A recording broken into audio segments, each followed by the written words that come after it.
Evelyn Summers was more than just a wife. She was a brilliant strategist, the financial brain behind one of the fastest-rising tech companies in Silicon Valley.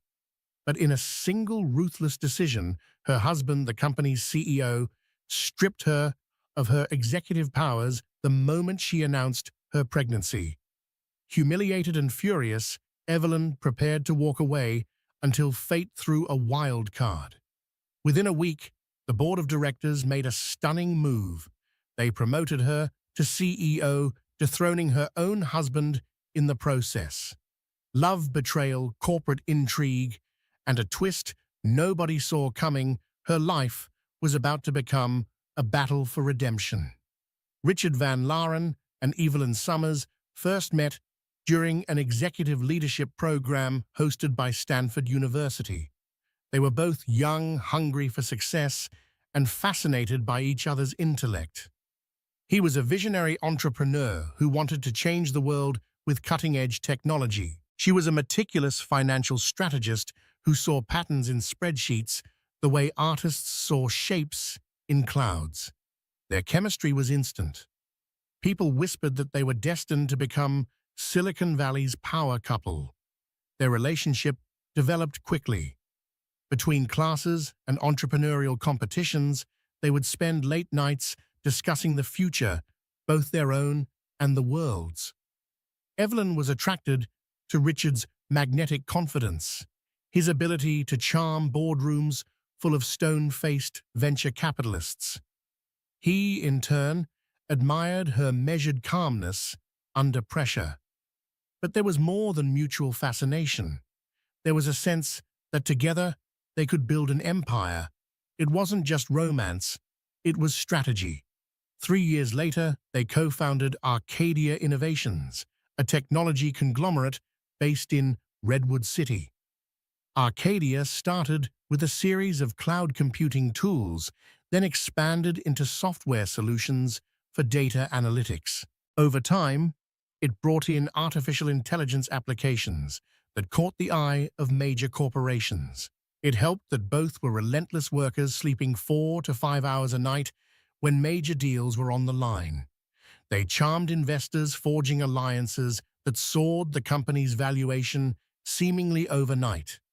By the time they were in their early 30s, they had sealed contracts with the likes of Microsoft. Bill Gates himself once visited Arcadia's Redwood City headquarters for an afternoon discussion on philanthropic initiatives. The press adored them, an ambitious husband and wife team leading a swiftly rising unicorn. Pictures of them, arms linked, smiling brightly at black-tie galas, were plastered on the covers of Forbes and TechCrunch's feature articles. But with rapid growth came stresses and cracks in the foundation. Richard was the visionary dreamer, but often ignored practical limitations. Evelyn, the CFO, had to keep the company grounded financially, ensuring that expansions made fiscal sense. At first, this dynamic worked wonders. Richard soared with ideas. Evelyn built the safety net. But as Richard's ego blossomed in tandem with Arcadia's success, the power dynamics began to shift in ways Evelyn never anticipated. She noticed how, in board meetings, Richard would introduce concepts that strayed from their strategic plan. He would speak over her, ignoring her carefully researched cautions. Staff who recognized Evelyn's quieter brand of leadership admired her steadiness. Others loyal to Richard dismissed her warnings as negativity. Work quickly turned into a political battlefield, with the husband and wife each commanding separate factions. Still, the marriage outside the boardroom seemed stable enough, at least on the surface. They both shared a luxurious penthouse overlooking San Francisco Bay, and the business success afforded them a life of opulence, sports cars, private jets, and invitations to exclusive events like the annual Allen & Company Sun Valley Conference. Their names were whispered among the elite of tech. The pair looked unstoppable.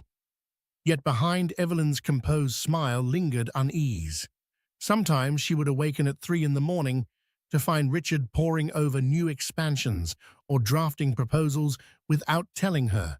Once she discovered he had made a massive R&D investment in a robotics startup without her knowledge using company funds. Though her instincts told her to bring it up to the board, she decided to confront Richard privately. He brushed off her concerns, dismissing them as small petty issues in the face of big-picture growth. "You're too cautious, Evelyn," he teased. "Let me handle the vision." Despite those disagreements, she continued to trust in their shared dream. Until one day, everything changed. Evelyn learned she was pregnant. What should have been a joyous occasion became the fuse that lit a bomb inside their marriage. Evelyn felt a dizzy mix of excitement and anxiety when she saw the positive test result. After nearly 5 years of marriage, the possibility of a child had always been left vague. They were both consumed by Arcadia with expansions into Asia, Europe, and the Middle East, so starting a family was someday, not immediately. But that day had finally come. She deliberated for nearly a week before telling Richard, anticipating his reaction. Would he be thrilled, nervous? She rehearsed her words, balancing them with the knowledge that Arcadia was on the brink of unveiling its biggest AI-driven project yet. The timing from a purely business standpoint wasn't ideal, but personal life rarely followed a corporate schedule. When she finally told him over dinner at their favorite Michelin star restaurant in Palo Alto, Richard displayed a hesitant half-smile. His reaction wasn't outright negative, but it wasn't the jubilant embrace she had secretly hoped for. Instead, he asked questions. "Are you sure this is good timing? How will this affect the Asia expansions? Won't the baby interfere with your CFO responsibilities?" Evelyn felt her heart tighten. She didn't have all the answers, but she'd always believed they could figure out a balance. After all, they were problem solvers, right? The pregnancy news brought the simmering issues of control and trust to the surface. Richard started making pointed remarks. "Maybe we should bring in another CFO to take over while you're on maternity leave." He used the word while like it was indefinite. From there, suggestions escalated. Perhaps it'd be better for the company if Evelyn took a step back altogether. She tried to explain that although she'd need some time off, she wasn't about to abandon her responsibilities. Arcadia was her creation as much as his. As the weeks progressed, Evelyn noticed subtle changes. Meetings were scheduled at odd times when she wasn't available.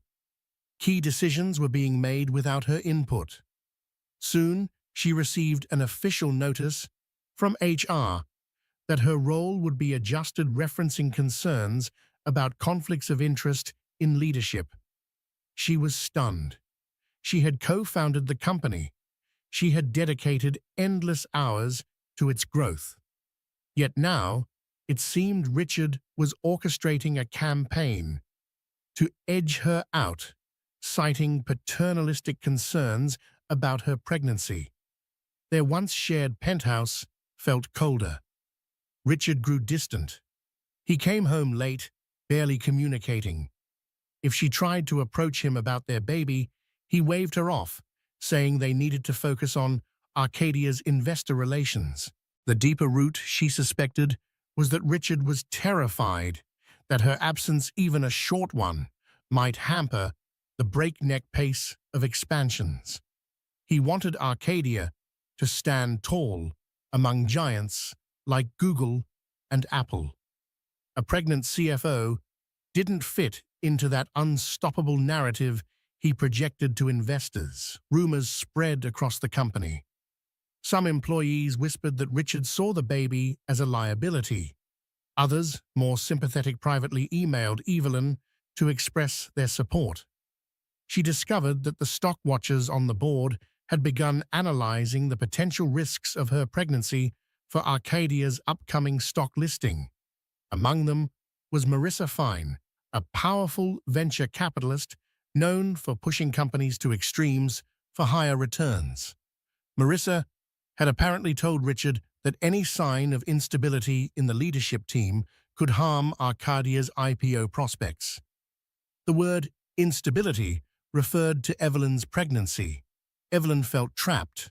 Publicly confronting Richard risked humiliating them both, tanking investor confidence. Quietly complying was unthinkable. It wasn't just a matter of pride, but principle.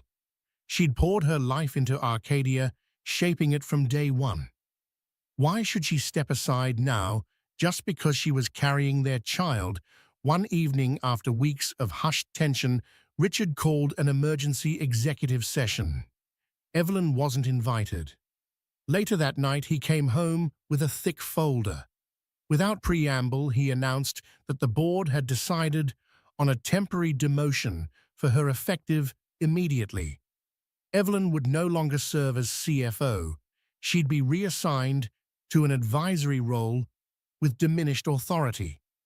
The official reason: Arcadia needed continuity of leadership while she handled her medical situation. She stared at him speechless. Rage and betrayal coiled in her chest. She thought about the late nights, the deals. She sealed the crisis management she handled while Richard was off courting new investors. And this was her reward. She wanted to scream, but her voice caught in her throat. Tears burned behind her eyes. The baby kicked, and she felt a wave of protectiveness unlike anything she'd ever experienced. She refused to let the child become an excuse for her downfall at the company she had co-created. Determined, she told Richard that if the board wanted to see an instability problem, they were about to witness it.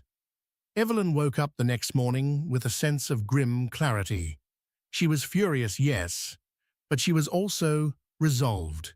She would not stand by while her husband, her business partner, pushed her out of the company she had nurtured from infancy. She had never considered herself someone to cower at adversity, and she wasn't about to start now. First, she needed to confirm the situation. She spent the early hours of dawn sifting through her company email. Indeed, she found a short, curt message. Effective immediately, you are reassigned as Executive Financial Advisor to the CEO. Please submit transitional documents to the acting CFO. The acting CFO was an old friend of Richard's from Stanford, a man named Darryl Frost, who had previously served in a mid-level finance role. It was a demotion for her in all but name. She emailed the board directly requesting an official explanation and documentation of the vote. A single reply came from Randall Friedman, one of the oldest board members and a respected figure in the tech industry. Randall's note was short. I'm not entirely comfortable with this recent decision. Please call me. Evelyn took a bit of hope from that. At least one person seemed open to hearing her side of the story. Later that day, she called Randall. He answered in a hushed voice, as though in a place where he didn't want to be overheard. Evelyn, you must understand that Richard has been talking about this plan for a few weeks now. He convinced most of the board that your pregnancy would require you to step back, and we needed a full-time CFO in place. I was against this, but Marissa Fine and two others swayed the vote. They said we had to protect Arcadia's IPO from any sign of weakness. Weakness. The word reverberated through Evelyn's mind like a curse. That was what they thought pregnancy equals weakness. She breathed in, steadying herself, before explaining to Randall that she had no intention of abdicating her role, especially not due to an entirely natural process that billions of women experienced while still working. Randall listened sympathetically, and in a rare moment of candor he said, I think Richard's fear is overshadowing his judgment. The board is divided. I doubt this is the end of the story. Evelyn realized she wasn't alone. Some on the board likely saw value in her leadership, her track record of negotiations, her proven financial acumen. If she played her cards right, she might be able to reverse or even outmaneuver Richard's move. The question was how she quickly devised a plan of action. First, she would gather allies.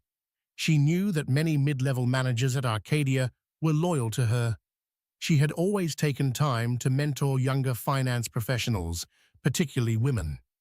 She scheduled private conversations with them, making it clear that while she respected the board's decision, she had no intention of quietly fading into an advisory role.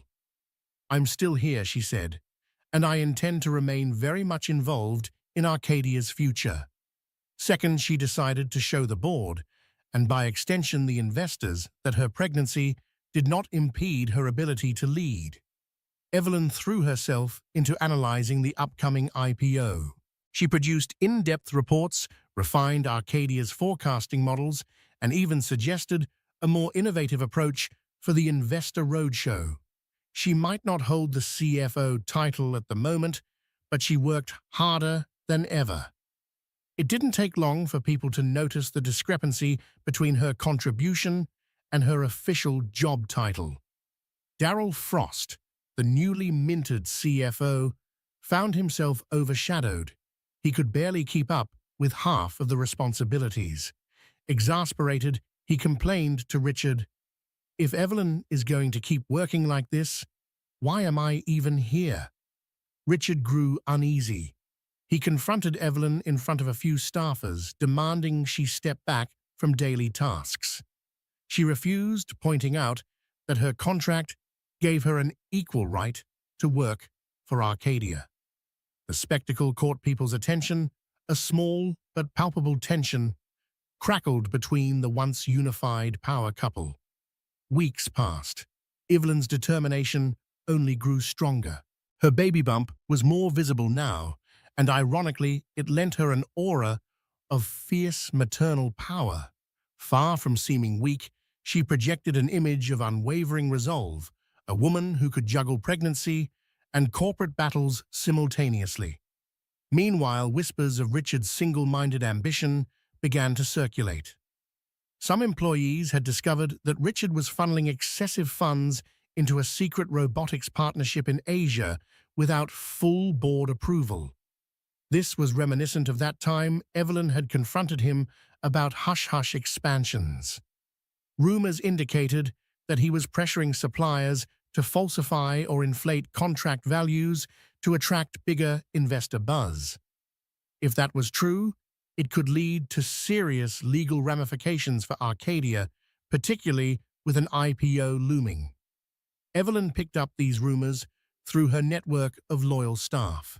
She understood that if there was any truth to these allegations, it could blow up in Richard's face and the board's. She began to methodically investigate, requesting old documents, analyzing procurement data, and cross-referencing contract details. The more she found, the more uneasy she became. There were enough red flags to suspect real misconduct. Arcadia's unstoppable growth story could shatter overnight if these deals turned out to be fraudulent. Evelyn knew she had to handle it carefully. If she made a direct accusation against Richard without ironclad proof, it would look like a scorned spouse lashing out. She needed a strategy, and she needed allies on the board to back her if she decided to reveal her findings. This was no longer just about her job or her pride. It was about Arcadia's future. A scandal of such magnitude could sink everything they had built. Unbeknownst to her, a major board meeting was being planned, one that would change the course of Arcadia innovations and their personal lives forever. The board meeting was set for a Monday morning, an unusual choice meant to catch everyone fresh at the start of the week.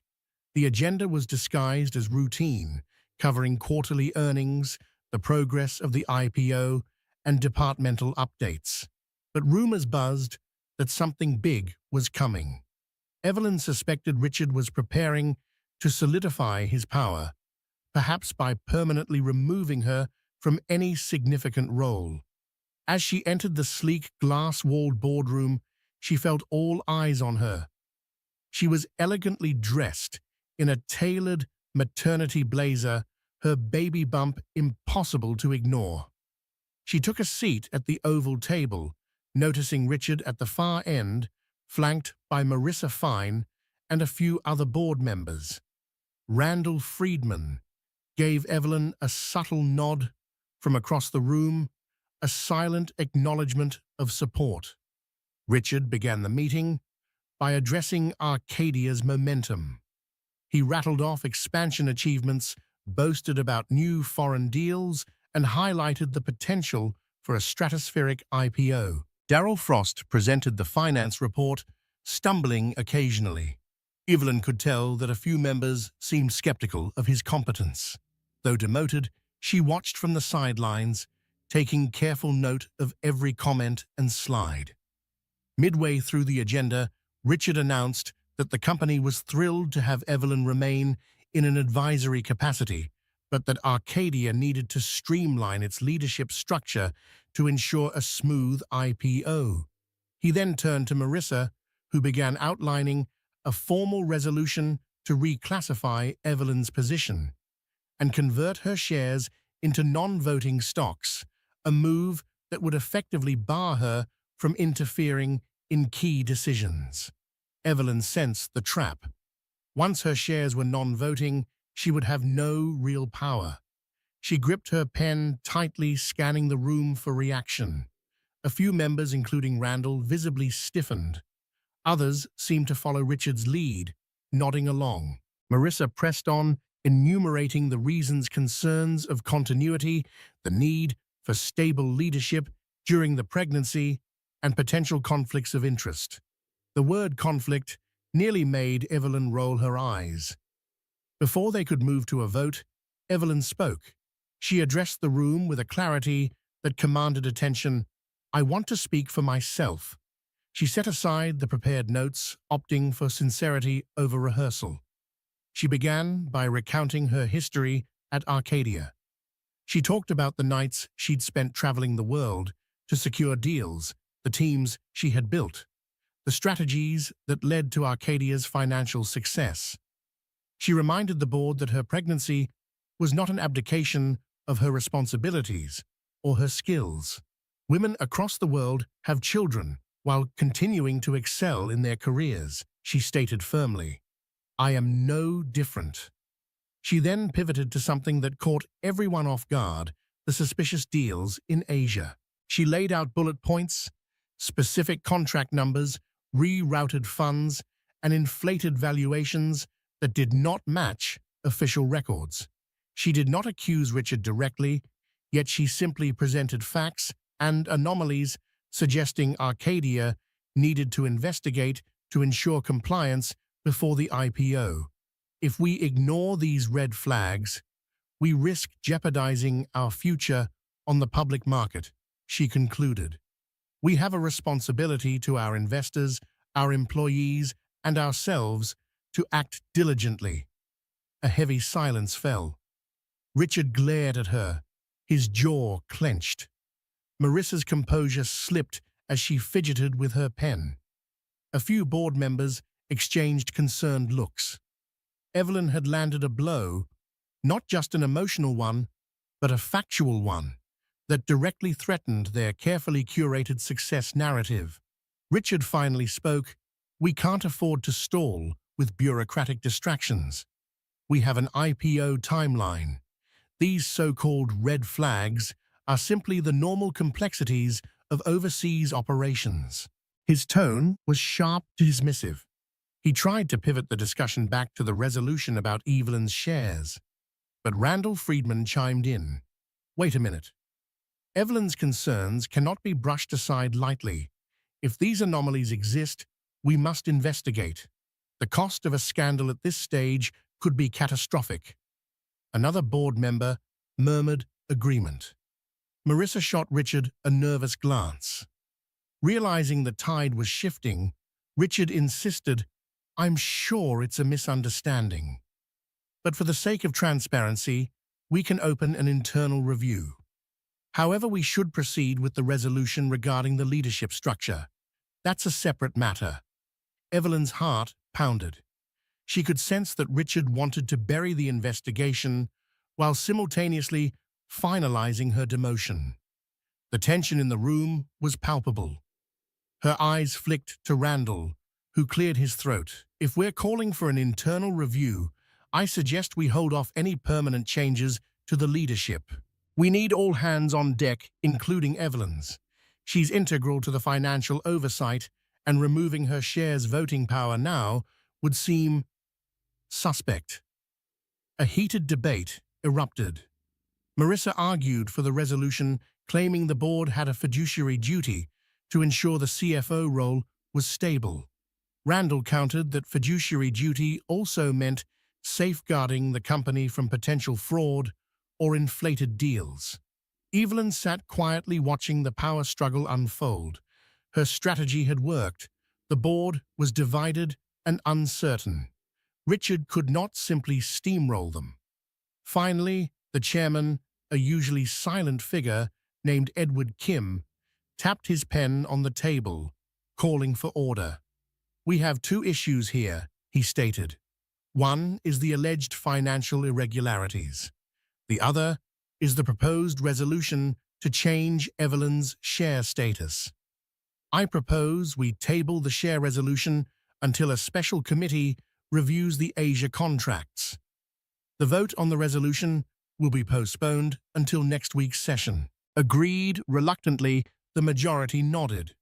A flicker of rage lit Richard's eyes, but he had no choice. The meeting was adjourned. Evelyn exhaled a sigh of relief. She had bought time and prevented the immediate loss of her voting rights. More importantly, she had forced the board to acknowledge the questionable dealings that Richard seemed intent on hiding. As the members began to disperse, Randall caught Evelyn's eye and gave her a discreet thumbs up. Richard stormed out without a word to his wife, while Marissa left in a flurry, making calls the moment she stepped into the hallway. The air was thick with tension, but for the first time since her demotion, Evelyn felt a surge of hope. She had stood her ground, and in doing so, cracked Richard's facade of unassailable leadership. What she didn't realize was that behind closed doors, a rebellion was brewing, and the next week would prove more dramatic than she ever imagined. Over the following days, Evelyn immersed herself in the newly formed special committee. She was not an official member, Richard saw to that, but Randall ensured she was consulted as an advisor, leveraging her deep knowledge of Arcadia's finances.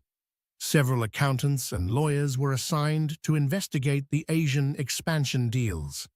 They pored over documents, cross-checking contracts, and reaching out to local officers for verification. As Evelyn worked closely with this committee, more irregularities surfaced. Some of the contract signatories didn't even exist.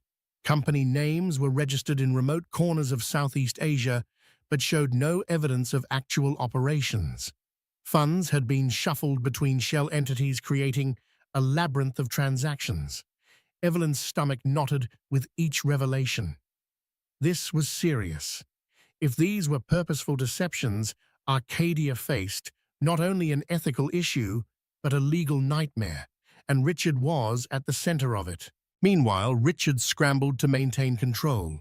He cut deals with certain board members, offering them exclusive stock options if they would side with him on the resolution regarding Evelyn's shares. He also stepped up negotiations with Marissa Fine, whose VC firm had major stakes in Arcadia. Marissa was known for aggressive tactics and had no qualms about pushing boundaries for massive returns. The fear for both of them was that the investigation could delay or devastate the IPO, costing them millions. In private moments, Evelyn felt waves of sadness. She couldn't reconcile the man she had once loved, who had shared her dreams, with the ruthless figure now pulling every manipulative string he could. Sometimes at night she would sit in the nursery. She had started preparing soft pastel walls, an unassembled crib, stuffed animals waiting, and wonder what kind of father Richard would be if he kept spiraling down this path. She reached out to personal confidants, including her best friend from business school, Sarah Lynn, who now worked at a major consulting firm. Sarah listened intently, offering both sympathy and practical advice. Document everything she said. Make backups. Protect yourself. This could get ugly. Evelyn took her words to heart. She stored copies of crucial files on a secure cloud server. She documented every conversation with board members. She prepared, in essence, for war. One unexpected source of comfort arrived in the form of Arcadia's employees. After news of Evelyn's demotion leaked, many staffers approached her quietly in hallways or via discreet emails, voicing their support. Arcadia's culture had always been somewhat driven by a paternalistic hero worship of Richard, but her calm leadership style and genuine care for her teams had earned her deep loyalty. People offered to provide inside information about irregular operations. Some asked if they could contribute to the special committee. Others simply said they believed in her and thanked her for fighting back. This emotional boost gave Evelyn the strength to keep going. At the same time, she knew Richard's camp was just as active. Darryl Frost, newly installed as CFO, tried to bury certain records. Marissa Fine held closed-door meetings with potential investors to spin the narrative that a disgruntled executive overshadowed by personal issues was overreacting. A PR firm was rumored to be on standby, ready to discredit Evelyn if she went public with her suspicions. Amid this turmoil, Evelyn did something bold. She publicly revealed her pregnancy to Arcadia's employees in a heartfelt internal memo. She addressed the entire company in the main conference hall, explaining that she was expecting a child and remained committed to her duties. She spoke of the importance of family in the workplace, of ensuring Arcadia's future was built on integrity.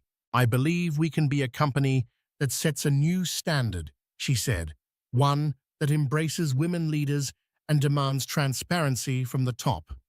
The applause that followed was thunderous. Watching from a corner, Richard looked stony-faced. He made no move to congratulate her or acknowledge her speech. The moment was captured in a viral photo that spread among the staff, Evelyn standing tall, with a glowing smile baby bump visible, while Richard lurked in the shadows.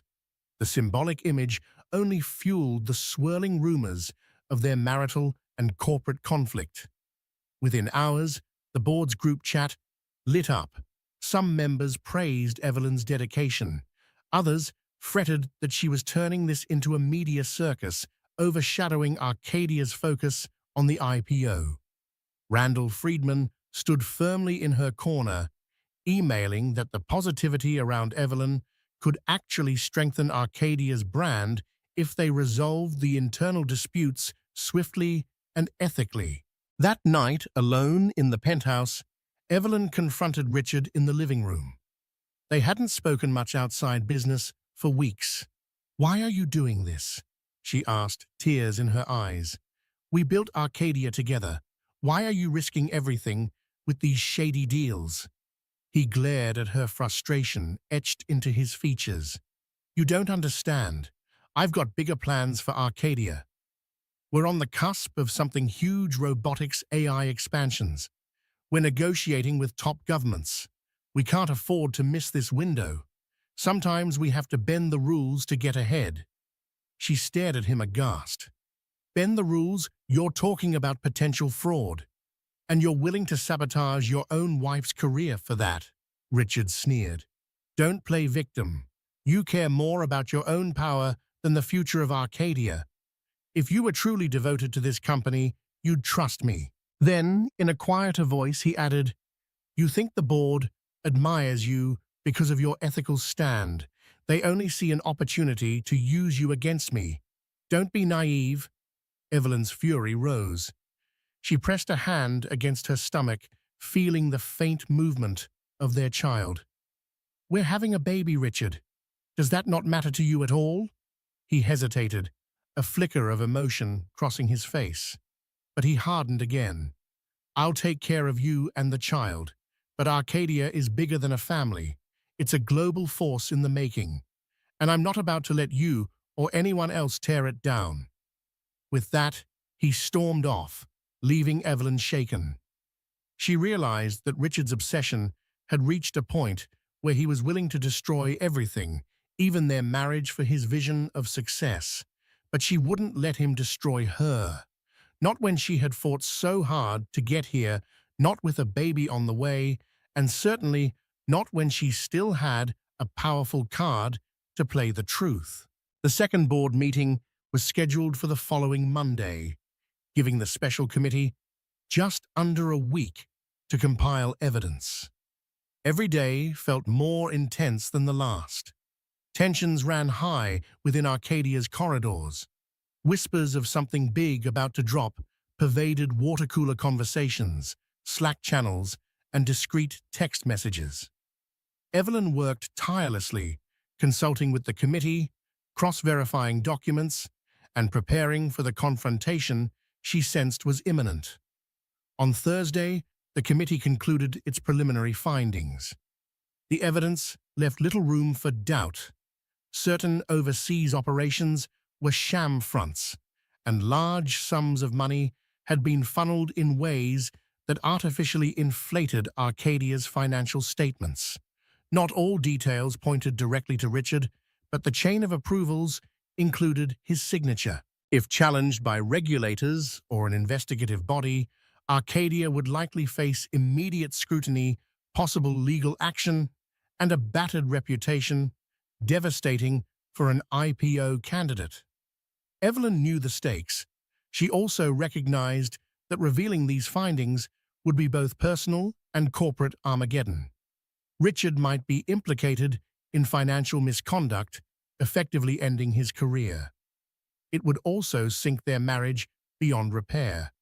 Yet she found clarity in one simple truth: Arcadia's integrity and the future of her child's legacy mattered more than protecting a husband who had betrayed her. She reached a calm resolution. She had to do what was right, no matter the cost. The morning of the board meeting, Evelyn arrived early. She wore a simple navy blue dress, professional yet unassuming. In her briefcase, she carried a neatly organized binder of evidence. She braced herself for a fight, uncertain of how the board would react. Would they thank her for her diligence or turn on her to protect the IPO? As the board members filed in, the atmosphere was thick with unease. Richard took his seat at the head of the table, flanked by Marissa Fine and Darrell Frost. Randall Friedman sat closer to Evelyn. The chairman, Edward Kim, called the meeting to order. The agenda listed two critical items: the Asia expansion investigation and the vote on Evelyn's share reclassification. First up was the investigative committee's report. The lead investigator, a stoic man named Peter Danson, walked through the major findings slide after slide, each point built upon the last painting, a damning picture of manipulated contracts and hidden shell companies. Several board members audibly gasped. Marissa's face turned pale, her attempt at a neutral expression failing. At last, Peter concluded, "We believe there is substantial evidence of fraud, or at minimum, gross negligence, in the management of these foreign deals. If this is not addressed immediately, we risk severe legal consequences and potential shareholder lawsuits." Silence consumed the room. Evelyn felt her pulse thudding in her ears. She could sense the tension radiating from Richard. The muscle in his jaw twitched ominously. Finally, Edward Kim spoke. "This is extremely serious. We must respond decisively. Who oversaw these transactions, and how did this happen on our watch?" Evelyn cleared her throat, deciding this was her moment. She stood and addressed the board. From the documents and approval logs, it appears these transactions required sign-off from the CEO or an authorized delegate. We have a chain of digital signatures that can be traced to Richard's credentials, as well as to a third party who hasn't been properly identified yet. I propose an immediate internal audit led by an external law firm, and we notify the authorities of potential irregularities. A tremor passed through the room. Richard leapt to his feet, voice booming. "This is absurd. I never authorized any fraudulent transactions. My digital credentials could have been cloned. Don't let Evelyn twist this into her personal crusade. She's been against me since I had to demote her. She wants to sabotage the IPO and gain control for herself." Marissa Fine jumped in. "We should be careful about public announcements. The IPO is on the line. Maybe we can handle this quietly, do an internal fix without regulators." Randall Friedman intervened, his voice calm but firm. "That's exactly the type of short-sighted thinking that lands companies in ruin. If we hide this, the repercussions will be exponentially worse later. We must proceed ethically." A heated back and forth erupted, with some board members aligned with Marissa, others with Randall. Evelyn remained standing, refusing to be drowned out. She raised her voice above the fray. "We've worked too hard to build Arcadia. Don't let a cover-up destroy us. The truth will emerge eventually. We need to act now with transparency." Edward Kim, seeing the chaos, proposed a vote. All those in favor of initiating a formal investigation, contacting the SEC, and halting any immediate IPO steps until this is resolved, raise your hand. To Evelyn's amazement, a majority raised their hands, even some who had previously seemed loyal to Richard. The gravity of the evidence was undeniable. Marissa Fine's hand stayed down. Richard glowered, crossing his arms defiantly, but he was outvoted. The resolution passed. Arcadia would openly investigate the fraud and delay the IPO. Richard looked as if he might explode. He pointed an accusing finger at Evelyn. "I hope you're happy. You've just destroyed this company's future because of your personal vendetta." Evelyn, maintaining her composure, responded, "No, Richard. I'm saving this company from self-destruction, and that matters more than any title or personal feud." With the fraud investigation settled, the board moved to the second agenda item, the proposed resolution to strip Evelyn of her voting shares. Marissa quickly motioned for a discussion, clearly hoping to salvage something for herself and Richard. The discussion kicked off, but in the aftermath of the shocking fraud revelations, momentum shifted.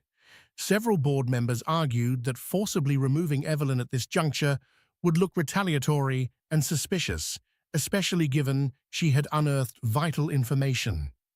Randall Friedman hammered the final nail. "We cannot, in good conscience, demote the one who exposed these irregularities. It would be disastrous PR and morally indefensible. Furthermore, Evelyn is a co-founder with a deep understanding of the company's finances. We need her expertise now more than ever." The vote was called. The resolution failed overwhelmingly. Evelyn kept her voting shares. Richard stared at the table, his fury boiling beneath the surface. Marissa clenched her jaw. Then, to everyone's shock, a new motion was introduced, this time by none other than Edward Kim.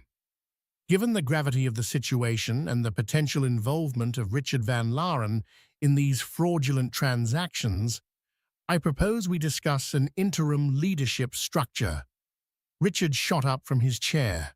"What is this, a coup?" Edward continued, unflappable. "We have reason to believe the CEO may be compromised. In the interest of stabilizing Arcadia, we need an interim CEO. I nominate Evelyn Summers." Gasps followed. Evelyn's eyes widened, stunned by the turn of events. She had expected the meeting to exonerate her, but not to dethrone Richard. Murmurs rippled across the room as the board weighed the idea. Randall Friedman seconded the nomination with a sense of urgency. We need immediate action. Evelyn has proven her loyalty and competence. Let's vote. Before Richard could protest further, the board members signaled their positions. Despite Marissa's objections, the motion passed. Richard's face paled. He looked disoriented, as if the entire world had flipped upside down. In a matter of minutes, he was effectively suspended as CEO pending the outcome of the investigation. Evelyn was appointed as the interim CEO of Arcadia Innovations. The meeting adjourned in an uproar. The last thing Evelyn saw before the door closed was Richard Ashen, furious and alone. She felt a surge of conflicting emotions: triumph, sadness, relief, and fear. This was far from the end of the battle. Investigations, legal complexities, and media storms were sure to follow, but at least for now, she had preserved the company she loved and protected the future she intended to share with her unborn child. The news broke the next day in dramatic headlines: he demoted his pregnant wife.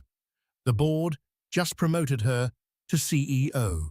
Major financial publications like the Wall Street Journal and Bloomberg ran stories detailing Arcadia's internal shakeup, weaving in the allegations of fraudulent overseas deals. Social media erupted with thousands rallying behind Evelyn as a symbol of female leadership triumphing over corporate patriarchy. Within hours, Evelyn Summers trended on Twitter. Richard retreated from public view, avoiding the cameras that flocked to Arcadia's headquarters. Some speculated he was holed up, with lawyers preparing a defense. Others claimed he tried to reach out to old allies in the business world, seeking a lifeline. Rumors circulated that Marissa Fine was furious, feeling betrayed by the board's decision and concerned about her firm's investment. Meanwhile, Randall Friedman assured Evelyn that the board would stand by her. In her new role as interim CEO, Evelyn wasted no time.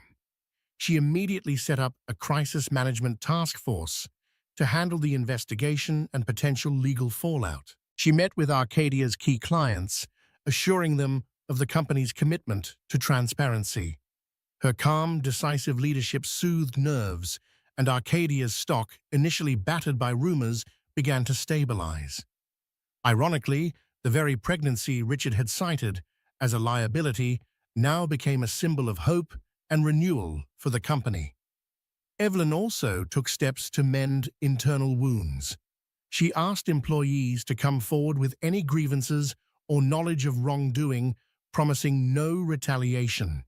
She invited women leaders within the organization to share their experiences and perspectives, seeking to create a more inclusive culture than ever before. Morale, which had plummeted under Richard's combative regime, began to recover. Arcadia, battered but not broken, felt a surge of optimism.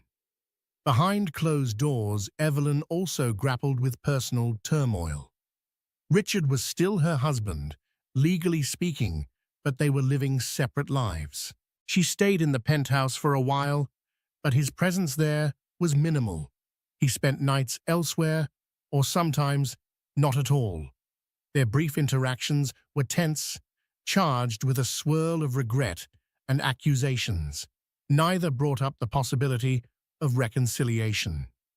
It was as though they both knew that the line had been crossed and shattered. About 2 weeks into her CEO tenure, Evelyn received a call from an unexpected source, Elon Musk, who had occasionally crossed paths with Arcadia in the tech ecosystem. He expressed interest in Arcadia's AI developments and offered some encouragement. "Stay strong," he reportedly said. "Adversity is part of the journey for real innovators." While it was just a brief exchange, It showed that the broader tech community was watching, and some were supportive. The internal investigation progressed, confirming that fraudulent transactions had indeed occurred. The question of Richard's direct involvement remained murky, but the evidence pointed heavily toward his complicity. Arcadia's legal team notified the SEC, preparing to cooperate fully.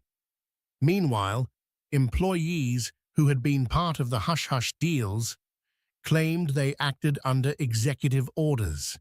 Richard was in the crosshairs, like it or not. At times, Evelyn felt overwhelmed. She was preparing for the birth of her first child, while navigating an unprecedented corporate crisis. But in the midst of chaos, she found unlikely serenity. She realized she had the power to shape Arcadia into a company built on values she cherished, ethics, inclusivity, and genuine innovation rather than fear and dubious deals. The child growing within her became a source of courage, reminding her that she was fighting for something larger than personal revenge. One evening, after a marathon day of meetings, she received a knock on her office door. It was Randall Friedman, smiling warmly. He handed her a small baby gift, a plush teddy bear wearing a miniature Arcadia t-shirt. "You know," he said, "I've seen many corporate battles, but I have to say, this is the first time I've seen one turn quite so poetic. A pregnant co-founder betrayed, then elevated to the top. It's something the world won't forget." Evelyn smiled, touched by the gesture. "I just hope we can steer this company through the storm," she replied. Randall's grin widened. "With you at the helm, I have no doubt." As Arcadia stabilized under Evelyn's leadership, the noose tightened around Richard. The external law firm's investigation advanced quickly, gathering testimonies and digital forensics that linked Richard to the suspicious deals. Arcadia's attorneys informed him that he was likely facing a lawsuit from the company itself, breach of fiduciary duty, among other allegations. The SEC also launched a preliminary inquiry into the matter. Richard tried to contact Evelyn multiple times, sometimes angrily, sometimes pleadingly. She ignored most of his calls, communicating only through official channels to maintain professionalism. But one day, she found him waiting in the penthouse, pacing the living room with a hollow look in his eyes. He turned sharply when she walked in. "How could you let them do this to me?" he demanded. His voice trembled, equal parts rage and despair. Evelyn felt a swirl of emotions. Memories flooded back, the excitement of their early days, the laughter shared over ramen noodles in a cramped startup office, the vow to build something extraordinary together. Now all of that was overshadowed by betrayal. "You did it to yourself," she said quietly. "You chose this path, Richard. I warned you. I begged you to reconsider." He stared at her for a moment, then unleashed a tirade. He accused her of orchestrating a coup, of using the pregnancy as a weapon to manipulate the board. Evelyn simply shook her head. "You think I wanted any of this? That I wanted to rip our marriage and our company apart? You forced my hand." Finally, Richard broke down, sinking into a chair with his head in his hands. "They're going to press charges," he said, voice muffled. "The board is done with me. Our investors are done with me. My own wife, you're done with me." He looked up, tears brimming in his eyes.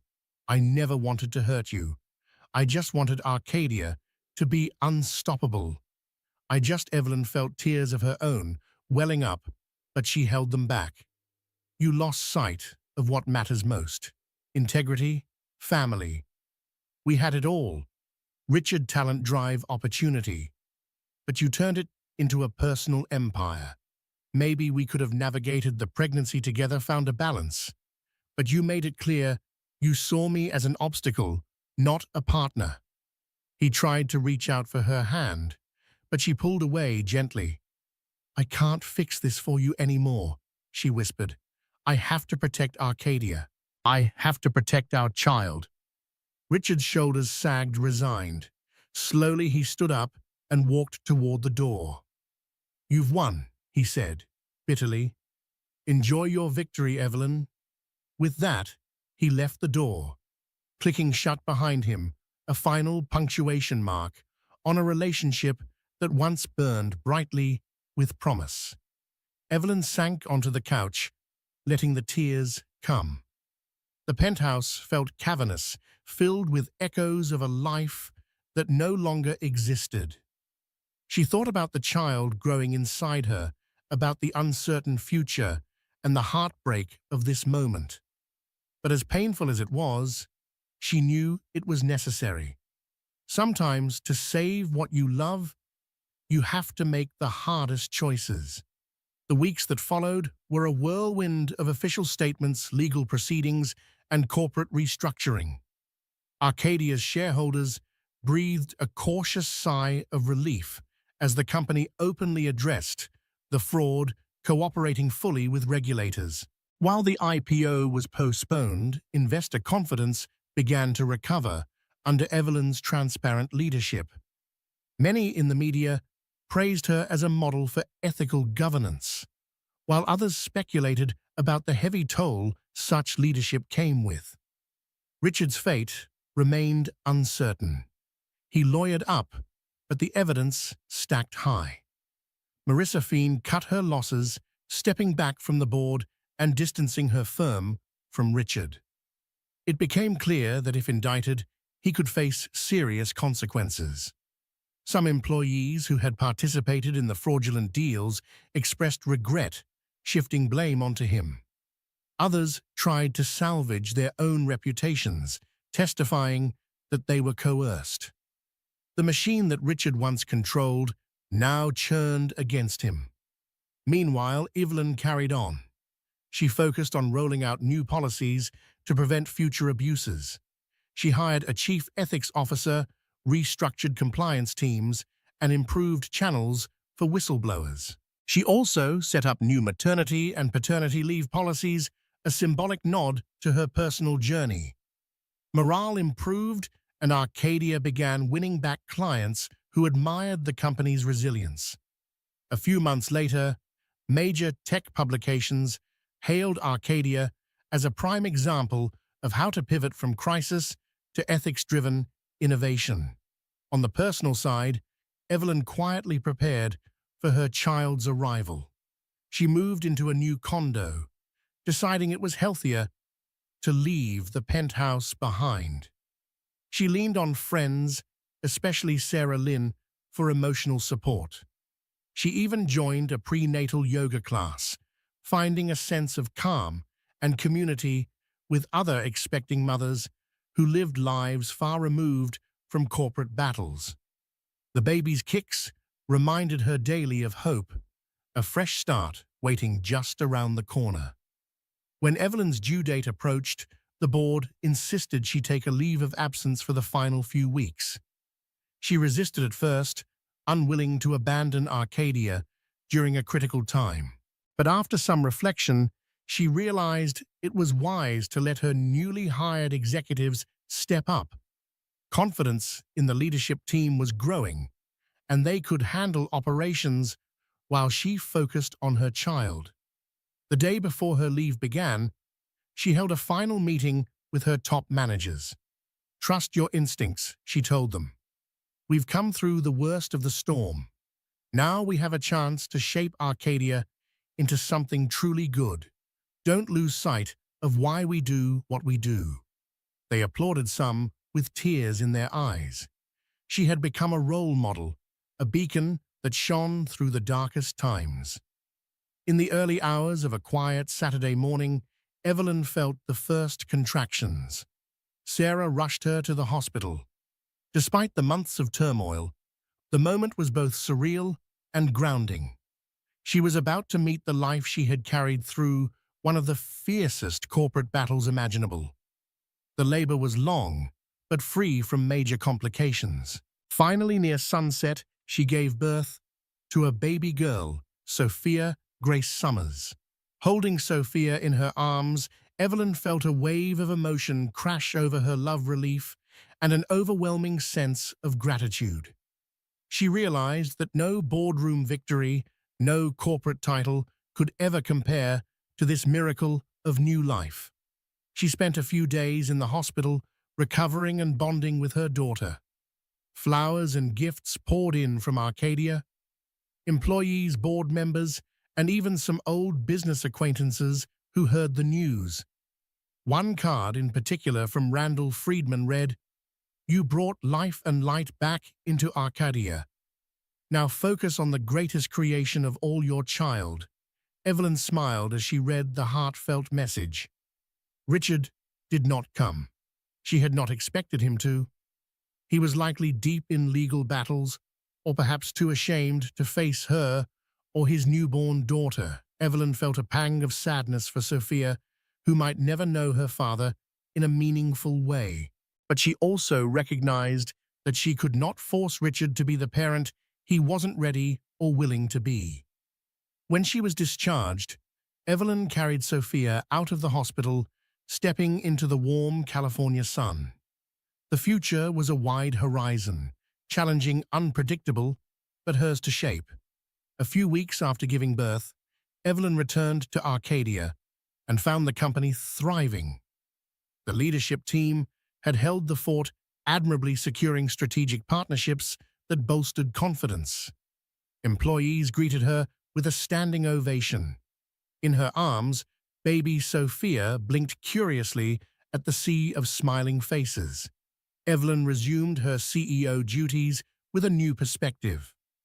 She implemented flexible work hours not just for herself, but for all employees seeking better work-life balance.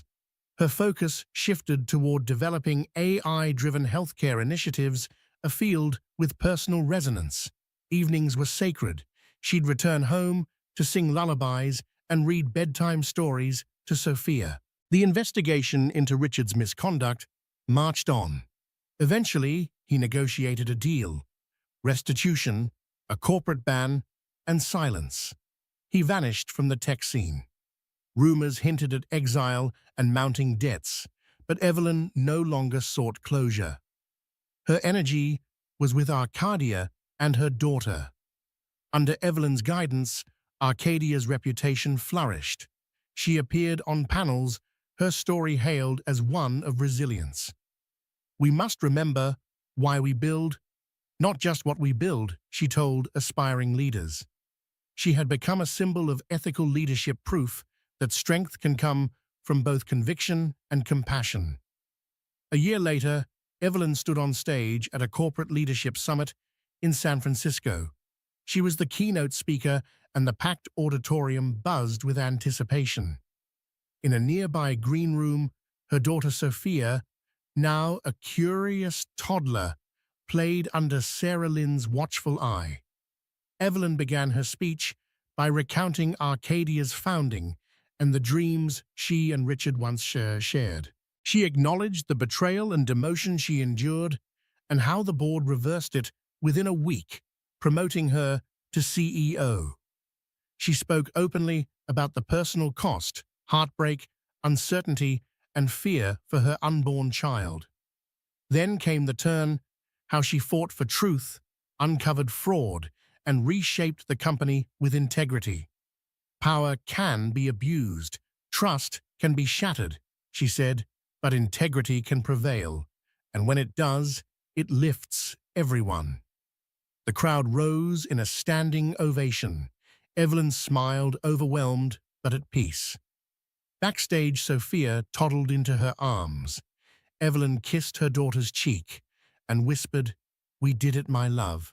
We're still standing." As they left the stage, hand in hand, Evelyn reflected on how the darkest moment, her public demotion, sparked a transformation. In fighting back with grace and truth, she had reclaimed her dignity and reshaped Arcadia's legacy, and that she knew was real power. The story of Evelyn Summers isn't just a tale of corporate twists and personal betrayals. It's an anthem of resilience and ethical leadership.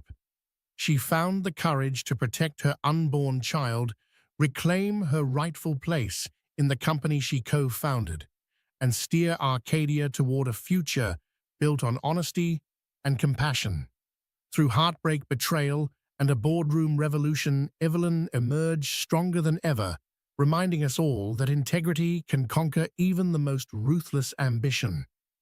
If Evelyn's journey inspired you, if it ignited hope in your heart, or fueled your dreams, then let's keep the conversation alive. Like this video, share it with those who crave a story of defiance and victory, and subscribe to this channel for more tales of triumph. Your support empowers more inspirational narratives and fuels the drive for truth in every field, because integrity like Evelyn's deserves to shine.